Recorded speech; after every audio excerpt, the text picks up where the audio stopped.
everyone is here except for 3 elected members. We have a leave of absence from Councillor Dutta, and we have apologies from Councillor Sherlock and Councillor Coates. And I think Councillor Sherlock emailed requesting a leave of absence. I did. Interesting, aren't we?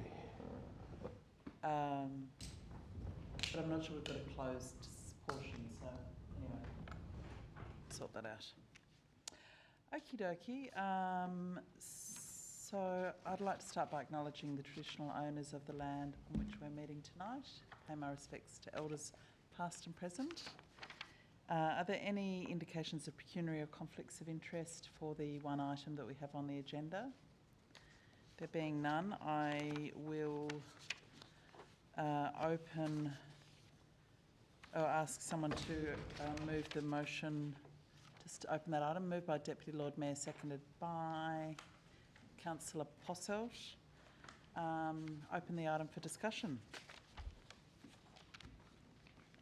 Can I ask a question? An overview just quickly from the Acting CEO. Acting CEO. Yes, thanks, Lord Mayor.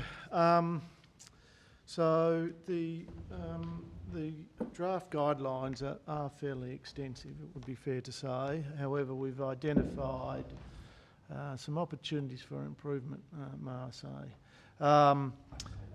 In particular, the areas that we think would benefit from some modification is firstly the draft guidelines. There's a suggestion that the draft guidelines are subject to discretion and lack the statutory weight of planning scheme provisions to direct a particular development outcome in the public interest. So what we're suggesting there is we think that there should be some mandatory provisions should be acknowledged within the submission, within the guidelines. Relating to traffic movement, pedestrian movement in and out of the facility, whether there's some height provisions and view corridors that are mandatory as well. I think to have a completely discretionary provisions don't acknowledge those sort of critical aspects of the proposal. So we think that there should be some mandatory provisions. We also think that that similar to the interim planning scheme, there should be some statement of around the architecture or urban design. As you may recall, under our current interim scheme, particularly with significant developments in the CBD, if they're outside the amenity building envelope, then those proposals need to be accompanied by an architectural urban design statement indicating how it appropriately fits within the context. So there is, we believe that there's some benefit to including that sort of requirement for this proposal.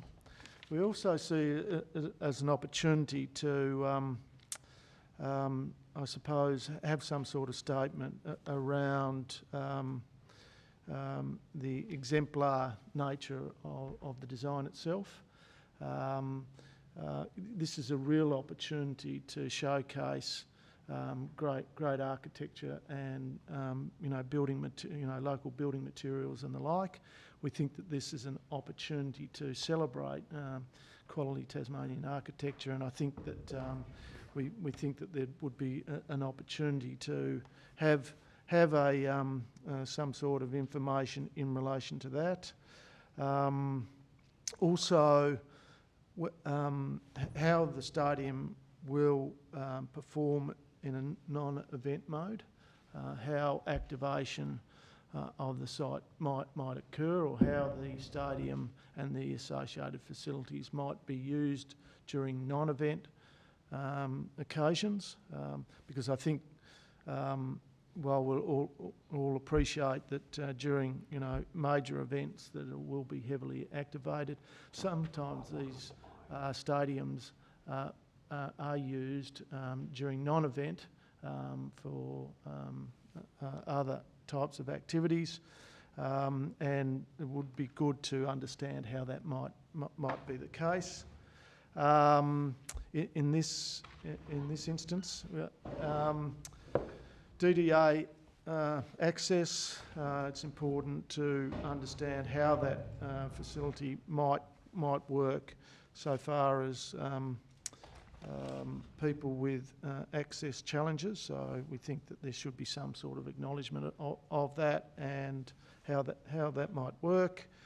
We think that there's some needs to be some nuances around views to and through the site. We think not all the view lines have necessarily been identified, and the form in which montages are presented. It's important that they be in the form of you know, not necessarily the hero shots from elevated locations. They need to be from a human context, human eye context. So that's, and they should be consistent with standard guidelines for a visual impact assessment. And New South Wales have some really good guidelines in relation to that. I mean, we've used those visual impact assessments, for example, on Mount Wellington, an assessment of the cable car. So there are some fairly standard guidelines around how that assessment should be undertaken. We're also suggesting that a 3D digital render be ideally provided to us so we can incorporate it within a 3D digital model of the city. They may be providing a 3D digital model of the city in context, but we think that it should be spelled out. And I think that that's about it, Lord Mayor, that I can comment on at this point in time. Questions or discussion? Yeah, thanks, Lord Mayor. Is there any reference to noise or vibration with regard to the TSO and how they might be impacted? I know it's been raised in a committee, Parliament committee recently.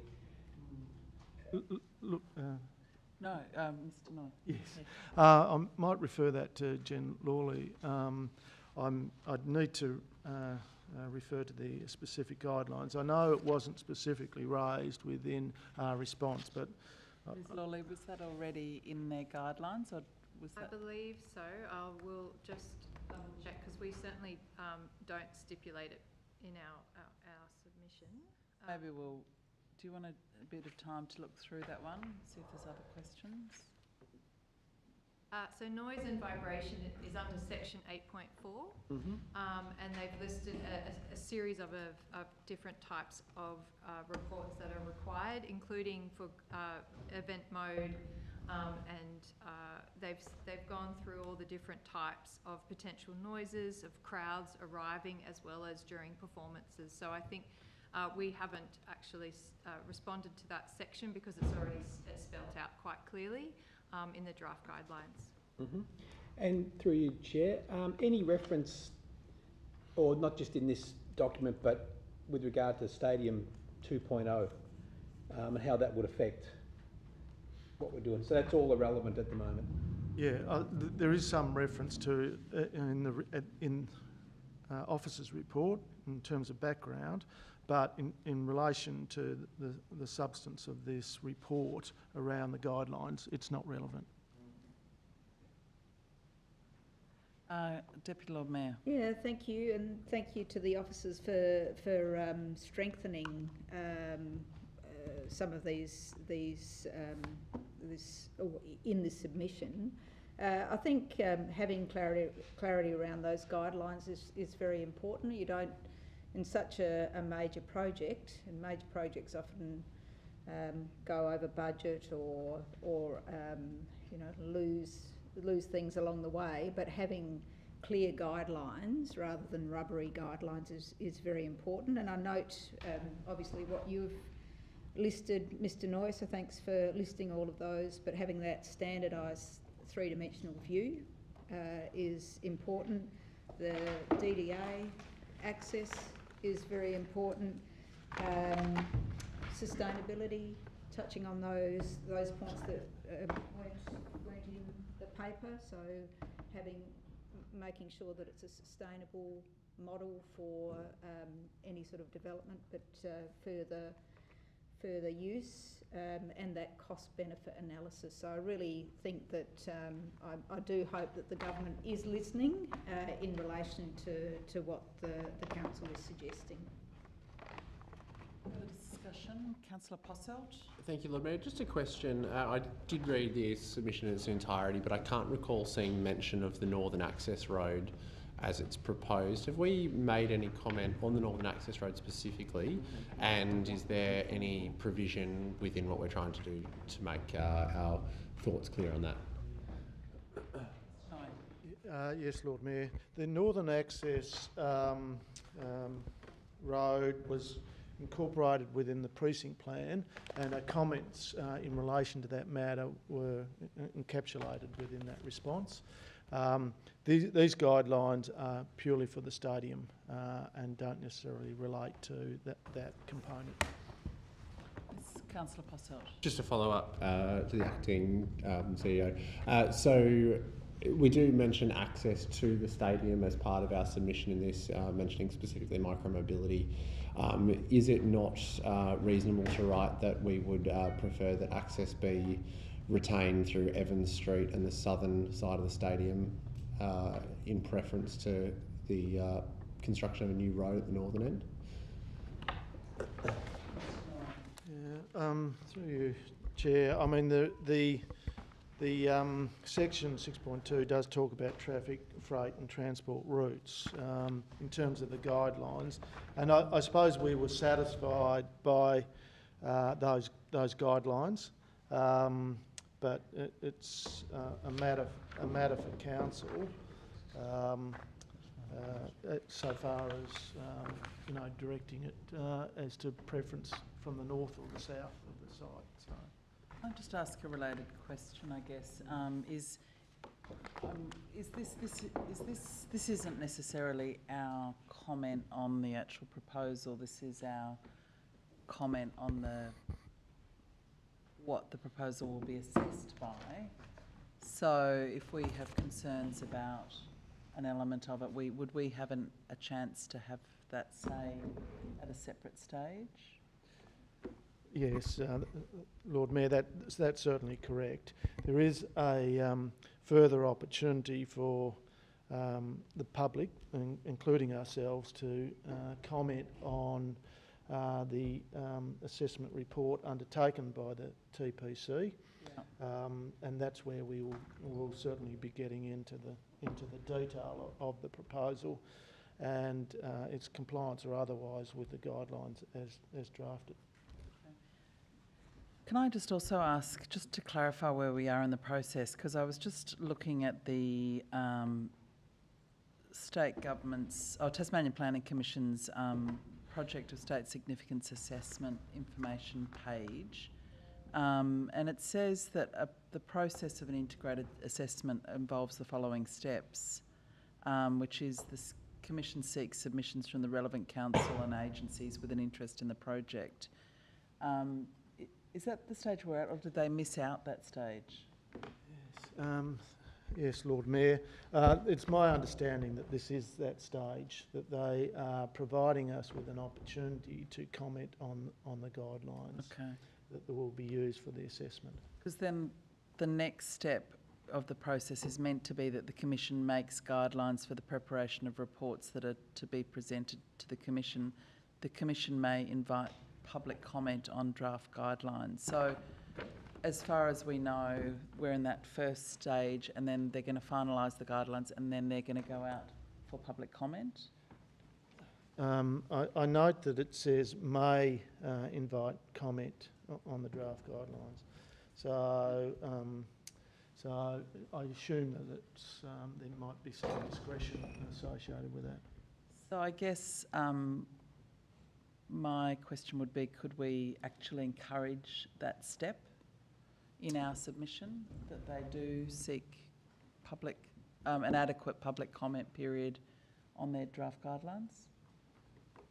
Yes, Chair, I believe we could. Okay. Thank you. I'm not sure how we do these, whether we bundle them up as an amendment or whether we just want to make it that what we suggest is incorporated unless someone from the floor says don't do that. And then it would be an amendment. Is everyone happy with that? Okay, so that's just been taken on board. We won't necessarily vote on that as an amendment. So that would be that point. Any further discussion?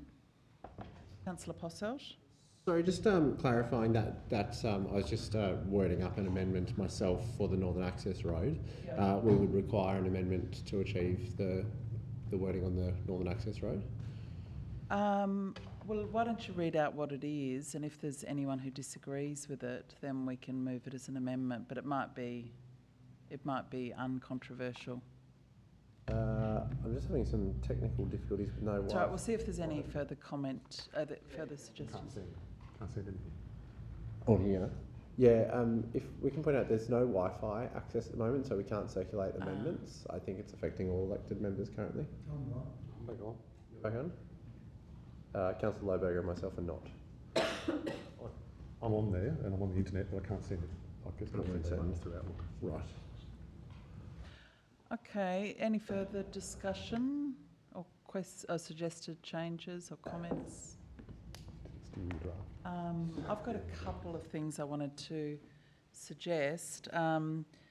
Again, this might be in the draft guidelines because I haven't read the draft guidelines. I'm just wondering about whether the proponent is required to demonstrate an ability for the concourse and curtilage area to meet and exceed internationally recognised guidelines for crowd safety and crowd flow management.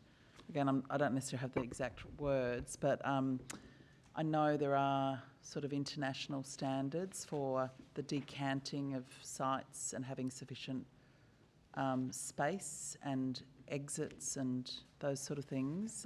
Well, exits having enough space around them for that process. But is that in the draft guidelines already? We've raised this within the actual submission, Lord Mayor. I'm sure we have.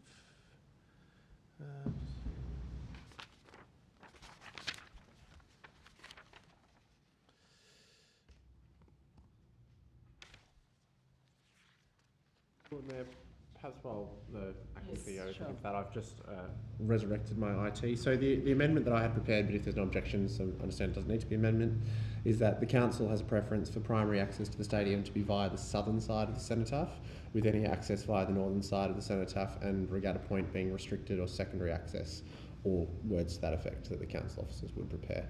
I've circulated that so elected members can voice their opinion. It's within, sorry. Yeah. Coming back, sorry. We might just hold on that one. Let's deal with this curtilage one question first. I think it's within the submission itself, Okay. Lord Mayor, under pedestrian cycling movement. What page is that? 6.4 of the submission. Of there. No, of our submission. 6.1 6.1, yeah. pretty much covers that. Yeah, so I can read it if you like, Lord Mayor. Okay.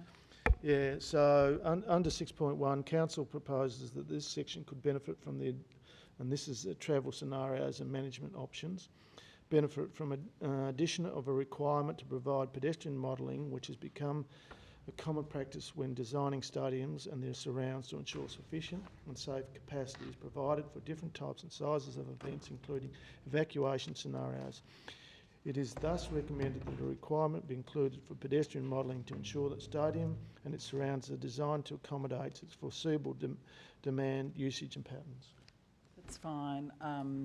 The only thing I would think we might need to, or I would hope they would ask for, is things that meet. There are, I think, international standards around this, so maybe we could include the word of sort of, internationally or nationally recognised standards, because, I think there's quite a bit of work in that space for crowd management. Okay, if there's no objections to that going in, go back to the road. Sorry, Lord Mayor, that was an amendment. Yeah, that was an addition. Well, it's already covered in the submission. But I just said, why don't we just add the?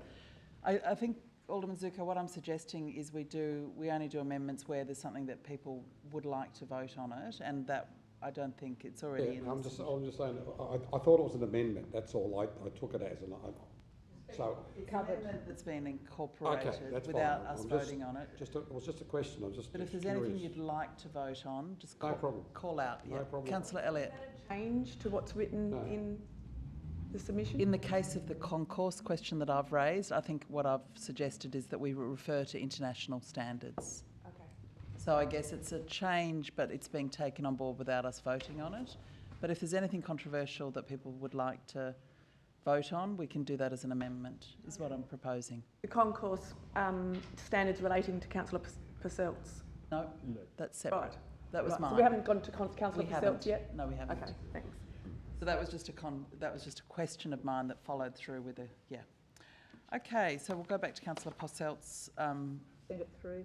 suggestion about the preference for the southern access rather than the new road. Is that right? Yes, the amendment just reads, or the inclusion of words to the effect of that council has a preference for primary access to the stadium to be via the southern side of the cenotaph, with any access via the northern side of the cenotaph and regatta point to be restricted, or secondary access to the stadium. And just the reason for this is simply that if we put a very large road through the centre of the regatta point precinct, it will separate a whole lot of community facilities from the waterfront, and I don't think that would be the best outcome. This is just a recommendation. Okay. Does anyone want to vote on that one? Councillor Elliott? Yeah, we can vote on that one, please. Okay, sure. Can I just ask through you, Chair, to the Director, has this been identified at all as an issue? Through you, Lord Mayor. In our submission? Yeah, well, not in this submission because these guidelines relate to the stadium, and there is a component within those guidelines, and I refer you to 6.2 on the hub. The hub, it does include the guidelines, and it does go to some detail around the issue, but obviously Councillor Purcell is forming an opinion at this point in time around that matter and wanted to express it within the submission. Mm-hmm. What's your view?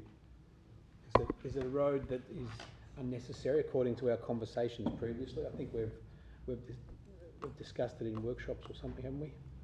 Yeah, No. yes. Look, I think that the issue of the road has been covered within the precinct plan, and we will have time to comment more broadly on the proposal if that aspect is presented within the development itself, or respond to, I suppose, the submission from the proponent. So there'll be opportunities to, I suppose, analyse and comment on that aspect when the proposal is presented and the assessment is undertaken by the TPC. Without stating our opinion now, Lord Mayor. Yeah, That's I think I'll vote against it for now. Yep. Can I though ask another question related to this? I guess is do we actually need? Do the guidelines need to be able to explore some of the, I don't know, safe pedestrian safety issues around people having to sort of cross a road to get from the sort of ferry access across a road, and I mean, there are some challenges around sort of people movement, pedestrian safety around identifying a sort of major new road that'll sort of cut through some of the other access points. So I guess, should we be asking for that sort of pedestrian safety element or the impact of a road on people movement? Or is that captured in the guidelines? Yeah, through you, Lord Mayor. Look, I'm reasonably satisfied that they are captured. There's a section on pedestrian and cycling movement. It does talk about... 6.2.3 seems to cover quite a lot of it. Yeah, and 6.4 is a separate section of its own, pedestrian and cycling movement. Pedestrian network and standing queuing area requirements associated with peak use and mass transport, range of pedestrian movement scenarios, pedestrian cycling conflict and crash risks and interventions. So there's a range of matters that are proposed to be addressed as part of that, Lord Mayor. I guess it might be, is it relevant to ask the question whether pedestrian and public transport access could be delivered adequately if a northern road did not occur? Is that something that should be in the guidelines? I think that's a trickier one. I mean, this is just stating a really soft position early on that we want to not do what we've done to the city. The city has couplets that separate the main pedestrian activity centre from the waterfront, and we're just saying we don't want to repeat the same mistake and separate the cenotaph, the bridge that we just spent however many $1 million building, from the waterfront again with another road. I think it's quite an uncontroversial thing to say in many respects, and it's just that we have a preference for it to be a secondary road and not the primary road. Thank you. All right, further discussion on the amendment. Have we stated any other preferences in our submission? I think we have for design and other things, so yeah. Okay, so we're instructing them Guidelines. specifically rather than just for content and detail? But Mr. No, what do you think? Yeah, look, Lord Mayor, Some general comments at the front, isn't there? there are general comments, but I think it would be my advice, given these are guidelines that the proponent has to respond to. I mean, it's up to council, of course, but I would await the actual proposal, detail of the proposal, and the assessment under the guidelines for then council to form an opinion as to the merits or otherwise of that proposal and the assessment. We've already stated previously within the submission to the precinct plan around concerns of the northern access. So I'm not sure that it's something that I would necessarily repeat as part of the guidelines. I would wait for the submission and the detail and the assessment and the associated assessment before we responded. Thank you. Further discussion? One further question. Councillor Posselt, you have actually spoken. Yeah, it's a question. And then I'm happy to, I think Councillor Lobo is happy to second. The question is, have we seen plans that are quite detailed that says that the Northern Access Road is part of this plan? Mr. Nye. It's certainly shown within the precinct plan, so it's obviously a clear intent. I haven't seen detailed plans of the stadium proposal itself that would be assessed. Councillor Lohberger. Happy to second. I'll second that. Yep. Okay. Okay. But the last question before we vote on this bit, unless anyone else wants to comment, but given this would be a primary access point to the stadium, a primary access road to the stadium, we presume that it would have to be assessed in with this. So therefore, shouldn't we provide some feedback on how they assess it, including its impact on the river and blah, blah, blah? Yes, Lord Mayor, it's difficult to speculate what might be included and what may not, but what it is clear is that within the guidelines themselves, that they do talk about the reports are to assess the road network changes, improvements and other management interventions required to maintain the function, level of service and safety of major roads and the broader network. So it's not clear how that might play out. Oh. Okay, if there's no further discussion on the amendment on the road, I'm going to put that. All those in favour say aye. Aye. Against say no. No. Show of hands, all those in favour.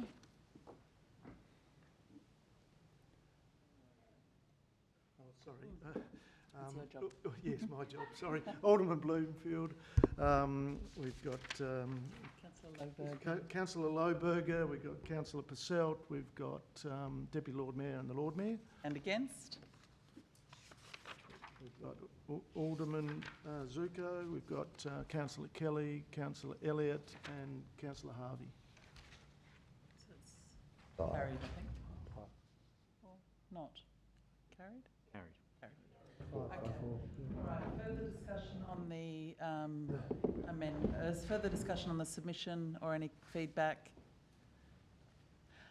Sorry, can I just ask one more question?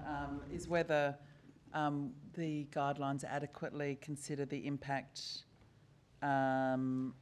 whether they're required to consider the impact on the management of the working port, and whether whether the wall or the fence between the stadium and the port will be assessed as well, because my understanding is that the stadium is stage 1 and sort of stage 3 or 4 are the kind of buildings that they're hoping will be a buffer between the stadium and the port. But before those buildings come, it could be many years, so there'll have to be some sort of temporary fencing or wall or something between the stadium and the working port. So just whether the guidelines adequately tackle that question. And, you know, but again, maybe at a very high level we can say that ensure that the guidelines impact on, consider the impact on the management of the port and proposals for the infrastructure that divide the sites. Yes, through you, Lord Mayor. I'll certainly ask to respond to part of the question, and maybe Ms Lawley might be able to respond to the actual fence component. But there is reference to certainly access to the port, vehicle access to the port, and how the operation of the stadium, particularly during event days, might impact that that access. But in terms of the actual wall itself, Vision or fence or whatever's going to be the sort of, just to ensure that that isn't forgotten in the assessment, because I presume it'll be because it's a staged project, there'll have to be something temporary. It really depends on the DDA compliance, and as we've talked about, those international standards of crowd movements. So for this to be a fully functioning stadium, they will have to have all the right crowd control measures in place, including making sure that the precinct is safe and able to be completely separated, and that the port maintains its functions and viabilities and levels of security needed. We are hoping that when the stadium is developed and the associated concourses and everything that the stadium would require to be actually a functioning stadium would be included. Yeah. And that's where we've tried to unpick in the draft guidelines as to where does the state significance boundary stop. And that is complex, but in terms of staging, Okay. they would certainly have to have the concourses to a point that also are at an international level of completion and realisation to ensure that the stadium can function and in all the ways that it needs to, including being a part of the precinct in a finished state, regardless of the Tassport. Okay, it's probably covered then. Yep. All right, so if there's no further input into the submission, I'll put the submission. All those in favour say aye. Aye. Again, say no. No. Show of hands. All those in favour? All right. Councillor Kelly, Alderman Bloomfield, Come on. You've been here. Councillor Purcell, Councillor Harvey, Deputy Lord Mayor and the Lord Mayor, sorry. And against? Alderman Zuko and Councillor Kelly. It's Councillor Elliott, sorry. God, I need a holiday. All right. Okay, well that brings to a close our special council meeting. Lord Mayor, if you want to stay in the chair for the planning.